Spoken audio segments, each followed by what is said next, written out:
Hello everyone, good morning. কেমন আছো তোমরা সবাই? আশা করছি খুব ভালো আছো।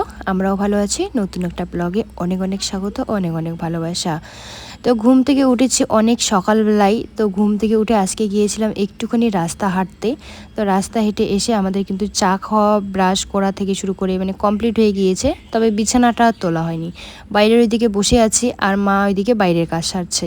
তো এখন ঘরের মধ্যে চলে আসলাম। ঘরের মধ্যে এসে এখন বিছানাটা এইদিকে পরিষ্কার করে নিয়ে নিচ্ছি। রাতের বেলা করে তো বৃষ্টি শুরু হয়ে যায় প্রত্যেকটা দিন। একটা দিনও বাদ নেই যে বৃষ্টি হবে না। তবে যখন বৃষ্টি আসে তো তখন কিন্তু ঠান্ডা ঠান্ডা লাগে। তাই এই যে হালকা করে ব্ল্যাঙ্কেট যে আছে ওটা নিয়ে নেই, মা গায়ে নিয়ে নেয়, আর কাঁথাটা আমি গায়ে নিয়ে নিই। যতই ঠান্ডা লাগুক না কেন, ব্ল্যাঙ্কেট যদি আমি গায়ে নিই মানে গরমের জন্য থাকতেই পারি না, তার জন্য আমি কাঁথাটাই গায়ে নিয়ে নিই। তো বেডশিট তো আছে, তবে সেই বেডশিটগুলো সুতি না, একটু পিছলা পিছলা।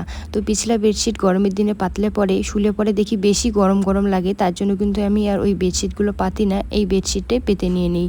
তো মা বলছে যে বাজারে গেলে সুতির বেডশিট কিনে আনতে লাগবে। কিছুদিন আগে ফেরিওয়ালার দোকান এসেছিল আমাদের এইদিকে। তো সবাই নাকি ওই বেডশিটগুলো নিয়েছে, একটার সঙ্গে আর একটা। তো মাও নিয়েছে। তো ভাবিনি যে গরমের দিন চলে এসছে, এখন তো সুতির বেডশিট নিতে লাগবে।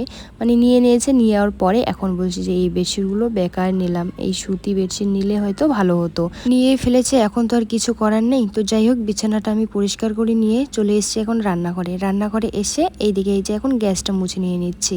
গ্যাসের চুলোগুলো যদি পরিষ্কার না থাকে রান্না করতে কিন্তু একদম ভালো লাগে না। তাই ভালো করে একটু সার্ফ জল নিয়ে এসেছি বালতিতে।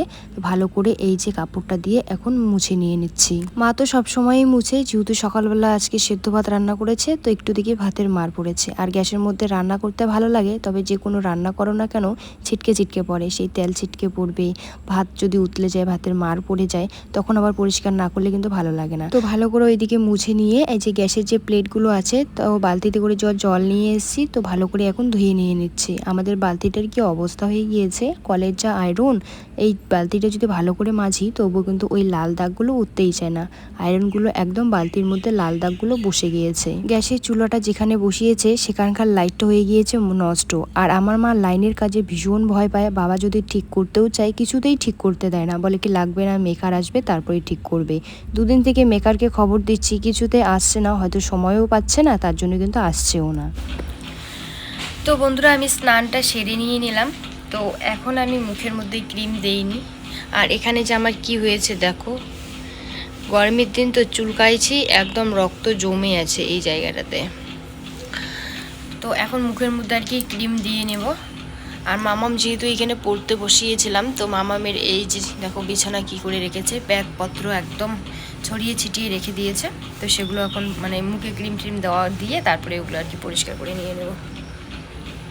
তো আজকে আমি সকাল সকাল স্নানটা সেরে নিয়ে নিলাম। তো যেহেতু আজকে বাড়িতেই আছি, মামা আজকে স্কুলে যাবে না, তার জন্য কিন্তু সকালবেলায় আমি স্নানটা সেরে নিয়ে নিলাম। তো এখন এই যে স্নান সেরে নিয়ে চলে আসলাম ঘরে। ঘরে এসে এখন ক্রিম লাগিয়ে নিচ্ছি। আর ক্রিম লাগানোর পরে এতক্ষণ ধরে মানে চিরুনি খুঁজছি, কিছুতেই চিরুনি খুঁজে পাচ্ছি না। কারণ আমার মেয়ে তো জানোই যে মেয়ে বাচ্চা, সাজতে ভীষণ পছন্দ করে, কোথায় গিয়ে রাখবে খুঁজেও পাওয়া যায় না। 3-4টা চিরুনি কিছুতেই খুঁজে যখন পাই না, তখন আর কি করব, তখন এই যে হাত দিয়ে চুলটা বেঁধে রেখে দিয়ে দিই। বাবার বাড়িতে আসলে স্নান করা খাওয়ার কোনো টাইম টেবিল নেই, যখন যেটা পারি তখন সেটা করে নিয়ে নিই। যেমন শ্বশুরবাড়িতে মানে একটা কাজের কিন্তু লাইন থাকে, বাবার বাড়িতে কোনো কাজের লাইন নেই, যখন যেটা পারছি তখন সেটা করে নিয়ে নিচ্ছি। আবার বিশেষ করে যদি বোনরা একসঙ্গে হই তাহলে তো স্নান করতে করতে ওই 3টা বেজে যায়। সবাই মিলে গল্প, কত আড্ডা, একসঙ্গে বসে কত হাসি ঠাট্টার গল্প করতেই ওইদিকে বেলা অনেকটা হয়ে যায়। তো মা এখন দুপুরে রান্নার তোড়জোড় শুরু করে দিয়েছে। তো কালকে ঢেঁকি শাক তুলে নিয়ে এসছে ঠাম্মা। তো কালকে অর্ধেক ঢেঁকি শাক খেয়েছি, আর কয়েকটা ঢেঁকি শাক আছে। তো সেই কয়েকটা ঢেঁকি শাক এখন বেছে নিয়ে নিচ্ছি। এখন তো ঢেঁকি শাক মাঠে ঘাটে পাওয়াই যায় না, আগে মাঠে ঘাটে অনেক ঢেঁকি শাক পাওয়া যেত, এখন সবকিছু কিন্তু কিনেই খেতে হয়। তো ঠাম্মা নাকি ওইদিকে গিয়েছে, দেখছে অনেক ঢেঁকি শাক হয়েছে কড়া কড়া, তো অনেকগুলো তুলে নিয়ে এসছে। তো কালকে তো খেয়েছে, আর আজকে অল্পটুকু আছে, তাই এটুকু বেছে নিয়ে নিচ্ছি।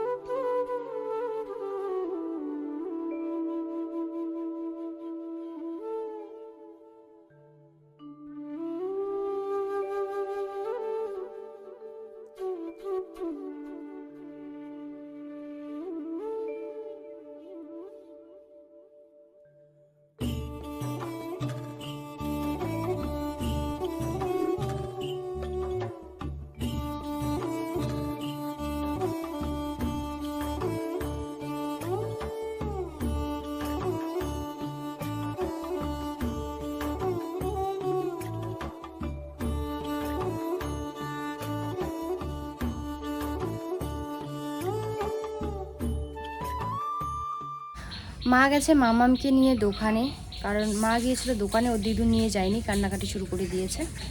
তো আমি এই থেকে তার ফাঁকে সবজিগুলো কেটে নিয়ে নিলাম। এখানে ছোলা কচু ভাজা করবে, ছোলা কচুটা কাটলাম। আর এখানে ঢেঁকি শাক, রসুনি শাক, এটা আর কি বেছে নিয়ে নিলাম। আপাতত এগুলোই কাটলাম। আর কি কি যে সবজি রান্না করবে সেটা ভালো করে জানি না। আর পাশেই আমাদের বাড়ির পাশেই কি শ্রাদ্ধ আছে, রাত্রেবেলা তো মারা শ্রাদ্ধ বাড়িতে যাবে, খালি দুপুরকার রান্নাটা। আমি তো যাব না, মা বাবা আর কি ওরা সবাই যাবে। তো ঠাম্মাকে এখনই যাইতে বলছি, ঠাম্মা বলে কি আমি যাব না, আমার কান্না বের হয়। তো যাই হোক চলো। মা লাকড়ি পাটকাঠি সব কিছু নিয়ে আসলো ভাত বসানোর জন্য। অমন সময় মামাম প্রচুর কান্নাকাটি করছে, কারণ মা গিয়েছিল দোকানে। কেন দিদুন আমাকে দোকানে নিয়ে যায়নি, কেন না বলে গিয়েছে। বাচ্চারা তো দোকানে যাবে কোনো কিছু খাওয়ারই জন্য, তো তার জন্য এখন কান্নাকাটি করছে। মা ভাত না বসিয়ে ওর নাতনিকে নিয়ে চলে গেল এখন দোকানে। তো আমি আপাতত ছোলা কচুটা বেছে নিয়ে নিলাম। আর ওইদিকে শাকটা ঢেঁকি শাক, তার সঙ্গে কয়েকটা মা রসুনি শাক দিয়ে গেছে। তো সেই রসুনি শাকটা বেছে নিয়ে এখন এই যে আমি যে শাক বেছে নিয়ে নিলাম, সেখানকার আবর্জনাগুলো যে চায় সেগুলো এখন ফেলে দিয়ে ভালো করে এখন হাতটা ধুয়ে নিয়ে নিলাম। কালকে জামা কাপড় ধুয়ে দিয়েছি, তো সেগুলো শুকায়নি। তো এখন এই যে বাইরের টারের মধ্যে দিয়ে দিচ্ছি। বেশি একটা কিন্তু রোদ নেই, তবে হালকা ফুলকা আছে, কখন রোদ উঠবে বোঝাই যায় না। তো ভাবলাম না, বারান্দার মধ্যে যেহেতু আছে, বাইরে দিলে একটু হাওয়ার মধ্যেই শুকিয়ে যাবে, তাই এখন বাইরের টারের মধ্যেই দিয়ে দিচ্ছি। আমাদের বাড়ির টারের মধ্যেই কিন্তু রোদ চলে আসে, এখন আর বাইরে যেতে হয় না। তো যাই হোক বন্ধুরা, আমি ভিডিওটা এখানে শেষ করছি। যদি ভিডিওটা ভালো লাগে লাইক কমেন্ট করে দিও, আর চ্যানেলটাকে সাবস্ক্রাইব করে দিও। তোমরা সুস্থ থেকো, ভালো থেকো। আগামীকাল নতুন একটা ব্লগের সঙ্গে দেখা হচ্ছে।